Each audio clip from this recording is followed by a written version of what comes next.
नमस्कार विद्यार्थी मित्रांनो, स्वागत आहे तुमचं लर्निंग मी आपल्या व्हिडिओ चॅनलमध्ये। आज आपण बघणार आहोत इयत्ता 7वीचा मराठीचा पॅटचा पेपर, जो की आपल्याला 2026-27 ला तुम्हाला जसा तसा बघायला मिळाला। द्वितीय सत्राचा पेपर 11 एप्रिलला हा पेपर होणार आहे आपला। बघा, हे मी तुम्हाला फर्स्ट 2 पार्ट दिलेले आहेत। आता थर्ड पार्टमध्ये आपण बघणार आहोत की काय होणार आहे। बघा, आता प्रश्न क्रमांक तुम्हाला याच्यामध्ये विचारलेला आहे, ई प्रश्न क्रमांक विचारलेला आहे तुम्हाला। बघा, ई मध्ये तुम्हाला विचारलेला आहे इथे खालील वाक्याचे प्रकार ओळखून त्या खालील रिकामी चौकट लिहायची। खालील वाक्याचे वाक्य, बापरे केवढी ही गर्दी, ठीक आहे। तुला क्रिकेट आवडते का, हे ते उद्गारवाचक वाक्य, नंतर हे एक प्रश्नार्थक वाक्य आहे। बघा, फ मध्ये कंसातील शब्दांचे तत्सम व तद्भव शब्द असे वर्गीकरण करा। व्याकरणचा प्रश्न आहे, मराठीचा व्याकरणचा भागाचा प्रश्न आहे। कंसात दिलेल्या तत्सम तद्भव शब्द ओळखायचे आहे तुम्हाला, ठीक। बघा, तत्समय आणि तत्समय, कर्ण, पान, कोवळा, कान्या।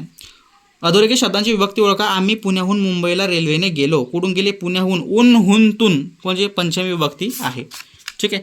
आता नेक्स्ट प्रश्नाकडे आपण जाऊया। बघा, आता नेक्स्ट प्रश्नाकडे आपण जाऊया, ठीक आहे। बघा, खूप महत्त्वाचा आहे प्रश्न।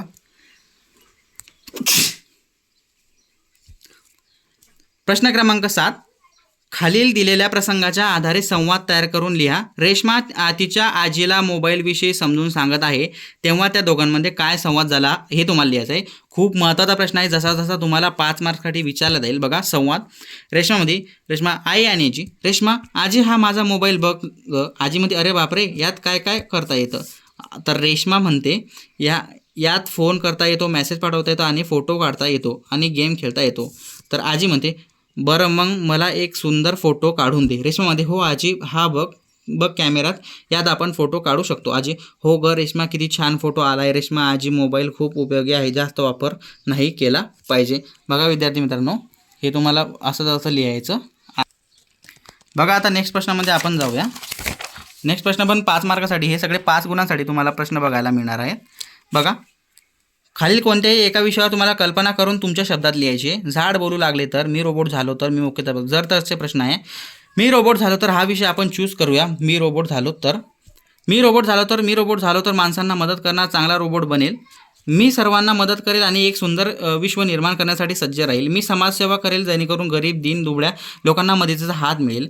माझी कामाची गती खूप जास्त असेल म्हणून लोकांना श्रमशक्ती कमी खर्च होईल। मी कोणत्याही काम अर्धवट सोडणार नाही। माझे काम हीच माझी ओळख असेल। मला सर्वजण प्रेम करतील। मी मुलांना शिकवण्यासाठी सुद्धा मदत करेल आणि भारतला विकसित करण्यासाठी सज्ज राहणार आहे। आता लास्टचा प्रश्न बघूया आपण, प्रश्न क्रमांक 9।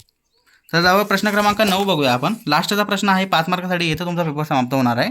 बघा, तुझी मैत्रीण मनीषा बेटी बचाव आणि बेटी पढाओ विषयावर जिल्हास्तरीय भाषण स्पर्धेत प्रथम मिळवले, त्याबद्दल अभिनंदन करणारे तुम्हाला पत्र लिहायचं आहे। बघा, पत्राचा फॉर्मॅट जसा देतो आहे, हाच फॉर्मॅटवर तुम्हाला प्रश्न येणार आहे। प्रिय मनीषा, सप्रेम नमस्कार। बेटी बचाव या विषयावरील जिल्हास्तरीय भाषण स्पर्धेत तुला प्रथम क्रमांक मिळवल्याने समजले आणि मला खूप आनंद झाला। या यशाबद्दल तुझे मनपूर्वक अभिनंदन। तू नेहमी आत्मविश्वासाने व स्पष्टपणे आपले विचार मांडतेस, हे मला म्हणायचे आहे, त्यामुळे तुला हा मान मिळाला आहे। बेटी बचाव सारख्या महत्त्वाच्या विषयावर तू प्रभावी भाषण केलेस, त्याचा मला अभिमान वाटतो। पुन्हा एकदा तुझे हार्दिक अभिनंदन आणि पुढील वाटचालीस शुभेच्छा। तुझी मैत्रीण माधुरी पाटील। इथं तुमचं नाव लिहायचं आहे।